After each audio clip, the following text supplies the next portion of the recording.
her 50 years of consecrated life in Carmel.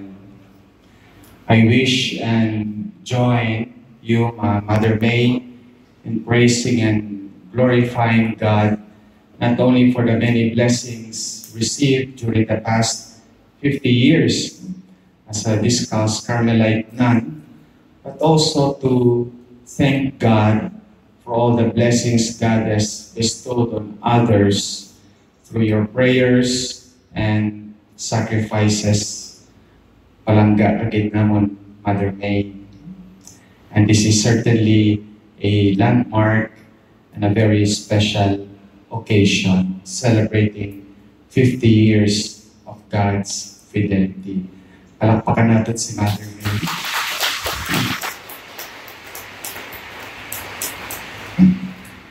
And so on this golden jubilee of our dear Mother May, and as we celebrate with great joy and solemnity the feast of our Holy Mother, Saint Teresa of Jesus, let me share with you some insights about religious life that merit reflection for the gift of our Carmelite vocation. So allow me to address this simple homily that I prepared for our dear Carmelite nuns, my dear sisters in Carmel. Religious life is basically following Jesus and not doing all sorts of things. That it is not about what I have done for God that truly matters. It is what God has done for me. Religious life is a spiritual gift from God. And this being so, we cannot live happily without an intimate and deep relationship with God, friendship with God. Our Holy Mother, Saint Teresa, whose feast we celebrate today, had this capacity for friendship.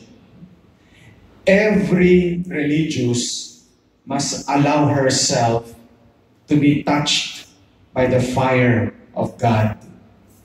Every religious must have had a religious experience of God. And that religious experience must be kept at heart at all costs, all the time. If the religious do not have that experience, she will cross over to old age, bitter, angry, and cynical, materialistic and vain, lukewarm and lifeless. There is no happy religious without a healthy prayer life. We have to nurture our vocation each day in prayer. As Carmelites, we spend our time in prayer. Sabi nga ni Holy Mother, we busy ourselves in prayer. From the words of our Holy Mother, Saint Teresa, to remain in this precious company. If we want to be happy religious, we must keep our spiritual life intact. We must pray not only during personal retreats or when we are in difficulty and crisis. We must pray daily as we eat daily and bathe daily. Sometimes I feel as religious, we tend to be shy and private about our personal life, hidden life kasi. But I hope we can choose to be brave and make a bold step to share with one another our faith, share our vulnerabilities, and share our encounters with God. To allow myself to be a friend means allowing myself to be vulnerable. It is good to develop healthy friendships with our sisters and brothers in Carmel. An isolated sister or brother is headed for a fall.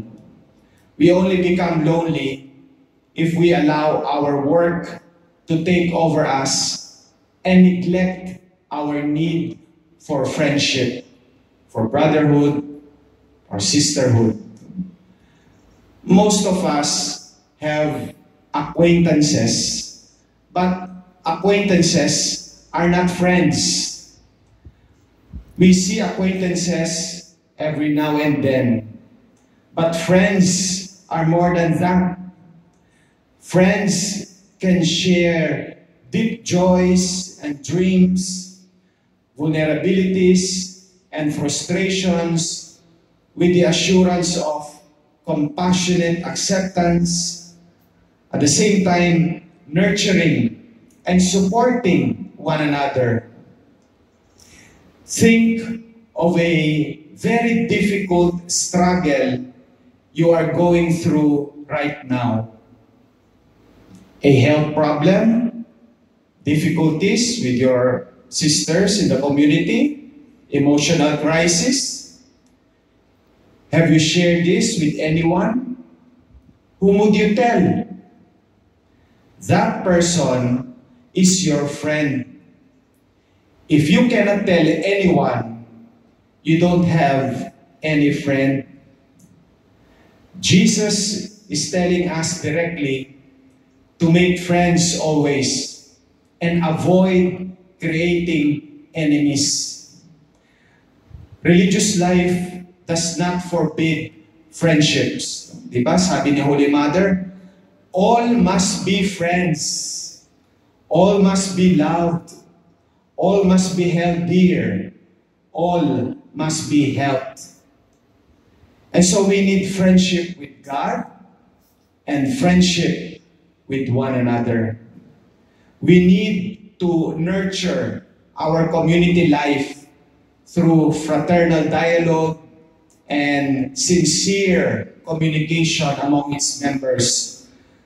When religious brothers or sisters do not find support for their consecrated life within the community, they will seek it outside. We have many good Carmelite fathers, brothers, and sisters. We work and serve with vitality, but you know, sometimes these are used to cover up for low self-esteem, a fear of rejection, a long-standing feeling of inadequacy, and the disturbing feeling of being unwanted. When the applause subsides, loneliness sets in. When trouble strikes, the fall is great and shocking. True greatness is measured not by the positions we hold in the community. Our Carmelite saints were not interested in positions or offices. That's why we need not panic when we feel authority or power begin slipping through our hands.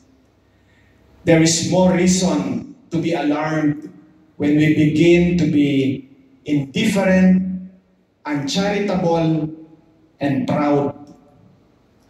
Only honest and truthful religious can be happy. If we become dishonest and untruthful, we also become unhappy and bitter. That's why a religious must be proven by a life of humility and kindness. My dear sisters, we are called to be happy. For Pope Francis, we must find the joy of Christ again. Joy is a characteristic element of our Carmelite life because it emanates from our prayerful awareness of God's loving, abiding presence. Our Holy Mother, Saint Teresa, had no love for sad-faced saints. She envisioned small communities where all the sisters would be friends. Friends. Again, our Carmelite vocation is a gift from God. Be grateful by being responsible. Safeguard and nurture your Carmelite vocation. Be rooted in prayer. Be at home with your community. Know your sisters and be friends with them. My dear sisters, if we deepen our friendship with God, if we deepen our friendship with one another, with our community, if we fight on to be truthful and faithful, if we are loving, we have hope. Only love. Only love. Our hope is in the Lord, and our joy is to love God. Only love.